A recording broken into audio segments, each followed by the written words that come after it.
मुंबई गोवा राष्ट्रीय महामार्गावर अपघाताची मालिका सुरूच असून आज पोलादपूर तालुक्यातील लोहारमाळ इथं कोकण कृषी विद्यापीठात कार्यरत असलेले अनिल मार्कंड हे कर्मचारी आपल्या कुटुंबासह नगर येथून दापोलीला जात असताना रत्नागिरीच्या दिशेने जाणाऱ्या उभ्या असलेल्या कंटेनरला धडकून गंभीर अपघात झाला। या अपघातामध्ये एकाच कुटुंबातील 2 जण ठार तर 2 जण गंभीर जखमी असल्याची माहिती प्राप्त झालेली आहे। सुवर्णा अनिल मरकड वय वर्षे 30 तर अनुश्री अनिल मरकड वय वर्षे 16 या दोघी मायलेकींचा जागीच दुर्दैवी मृत्यू झालाय। या अपघातामध्ये अनिल रावसाहेब मरकड वय वर्षे 38 आणि चिन्मय अनिल मरकड वय वर्षे 6 हे गंभीर जखमी असून अनिल मरकड यांना पुढील उपचाराकरिता मुंबई इथे हलवण्यात आलंय।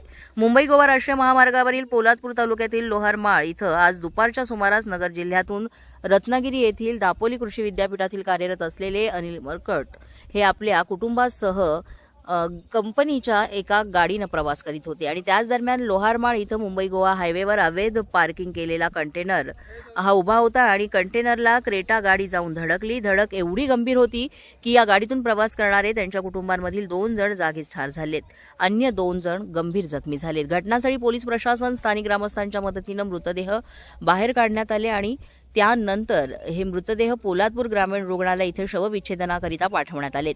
घटनास्थळाची माहिती मिळताच बहुजन युथ पॅन्थर राष्ट्रीय अध्यक्ष भाईसाहेब जाधव आणि छावा मराठा योद्धा संस्थापक अध्यक्ष मुदत्सीरभाई पटेल यांनी घटनास्थळी जाऊन आक्रमक भूमिका घेतली असून राष्ट्रीय महामार्गालगत अनधिकृतपणे पार्किंग करणाऱ्या वाहनांवर कठोर कारवाई करावी अशी मागणी करण्यात आली आहे। वारंवार याच्यावरती आमच्या इथले सामाजिक कार्यकर्ते पदाधिकारी याच्यावरती आवाज उठवत आहेत।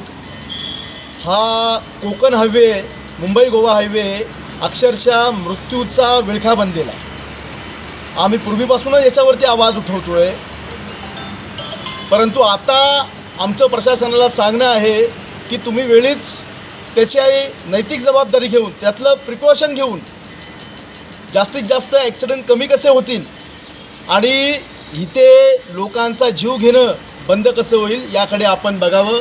आत्ताच हॉटेल बालाजीसमोर तालुका पोलादपूर येथे फार मोठं ॲक्सिडेंट झालं, त्याच्यामध्ये एकाच कुटुंबातील 3 जण मृत्युमुखी पडलेले आहेत। या माध्यमातून मी इथल्या पूर्ण प्रशासन व्यवस्थेला सांगू इच्छितो की तुम्ही पहिली या सगळ्या गोष्टींची काळजी घ्या, याच्यावरती उपाययोजना करून ॲक्सिडेंटची संख्या कमी होईल किंबहुना ती पूर्णपणे बंद होईल यासाठी आपण प्रयत्न करावेत। पोलादपूर पोलीस स्टेशनचे वरिष्ठ पोलीस निरीक्षक आहेत, त्यांची भेट घेऊन मी सांगितली की याच्यामध्ये आपण ज्या रस्त्यालगत ज्या काही टपऱ्या असतील किंवा ज्या रस्त्यालगत काही अनधिकृत हायवेला लागूनच असेल किंवा जे कंटेनर हायवेला उभे राहतात ते जवळजवळ 15-20-25% जागा व्यापून घेतात, त्याच्यामुळे हायवे हा जवळजवळ बंद झाल्यासारखा होतो।